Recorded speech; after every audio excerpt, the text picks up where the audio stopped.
మిత్రులందరికీ ఉద్యమ వందనాలు. నా పేరు ప్రతిపాటి బుల్రాజు. ఆంధ్రప్రదేశ్ విద్యార్థి యువజన జేఏసీ రాష్ట్ర ప్రధాన కార్యదర్శిగా పనిచేస్తూ ఉన్నాను.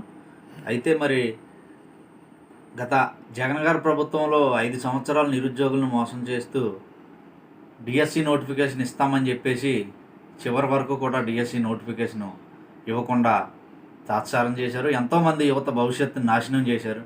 మరి ఈరోజు కూటమి ప్రభుత్వం వచ్చిన తర్వాత సూపర్ 6 హామీల్లో మొట్టమొదటిగా ప్రవేశపెట్టిన హామీ ఏదైతే ఉందో డిఎస్సి హామీని మరి ప్రభుత్వం వచ్చిన వెంటనే హామీని మొట్టమొదటిగా అమలు చేయకుండా మరి సుమారు సంవత్సర కాలం గడువు తీసుకుని ఈరోజు పరీక్షలకు ఏర్పాట్లు చేస్తూ ఉన్నారు. అయితే సంతోషం నోటిఫికేషన్ ఇచ్చినందుకు.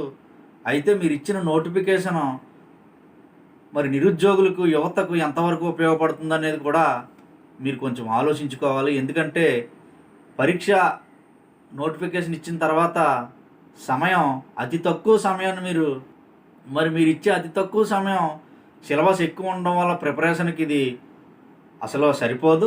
ఇది మీ అందరికీ తెలిసిన విషయం. నెక్స్ట్ ఇంకోటి ఏంటంటే మరి వయో పరిమితి ఏదైతే ఉందో గత ప్రభుత్వం హయాంలో నుంచి అంతకుముందు చంద్రబాబు నాయుడు ప్రభుత్వం నుంచి కూడా ఇప్పటివరకు డిఎస్సి నోటిఫికేషన్ జరగలేదు. అంటే మీరు పెంచిన కొద్ది వయోపరిమితి మీరు ఎన్ని సంవత్సరాలు అయితే డిఎస్సి నోటిఫికేషన్ ఇవ్వలేదో అన్ని సంవత్సరాలు వయోపరిమితిని పెంచితే కానీ ఆ మిగతా ఓబీసీ ఓసీ అభ్యర్థులకు ఉపయోగం లేదు.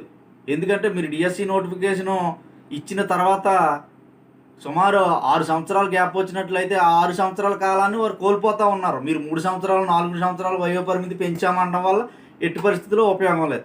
ఇది రెండో పాయింట్. అయితే పేపర్ నార్మలైజేషన్ విధానం అనేది సరైన పద్ధతి కాదు. ఎందుకంటే ఒక పేపర్ సులువుగాను ఒక పేపర్ క్లిష్టంగాను ఇవ్వడం వల్ల అది కూడా ఈ పరీక్షా విధానానికి కొంతమంది కష్టపడి చదివే విద్యార్థులకు నిరుపయోగం. దయచేసి వీటన్నిటిని మీరు అర్థం చేసుకుని ఈ నోటిఫికేషన్ ఇచ్చిన తర్వాత విద్యార్థి సంఘాలు, ఉపాధ్యాయ సంఘాలు, నిరుద్యోగులు చాలామంది గగ్గోలు పెడతా ఉన్నారు. కానీ ప్రభుత్వం నియంతలా వ్యవహరిస్తూ ఏమాత్రం కూడా మీరు ఆలోచించకుండా ఈ విద్యార్థుల భవిష్యత్తుతో ఆడుకుంటూ ఉన్నారు. దయచేసి ప్రభుత్వం ఒకసారి పునరాలోచించుకోవాలి. ఎందుకంటే ఒక నోటిఫికేషన్ ఇచ్చిన తర్వాత ఇంతమంది అభ్యర్థులు ఎందుకు అభ్యంతరం తెలియజేస్తున్నారనే విషయాన్ని ఈ రాష్ట్రంలో శాసనమండలి ఉంది, అలాగే విద్యార్థి సంఘాలు ఉన్నాయి, ఉపాధ్యాయ సంఘాలు ఉన్నాయి, విద్యావేత్తలు ఎంతోమంది మీ పార్టీలో తెలిసిన వాళ్ళు ఉన్నారు. గతంలో సజ్జల సకల శాఖ మంత్రిగా పనిచేసి ఈ జగన్మోహన్ రెడ్డి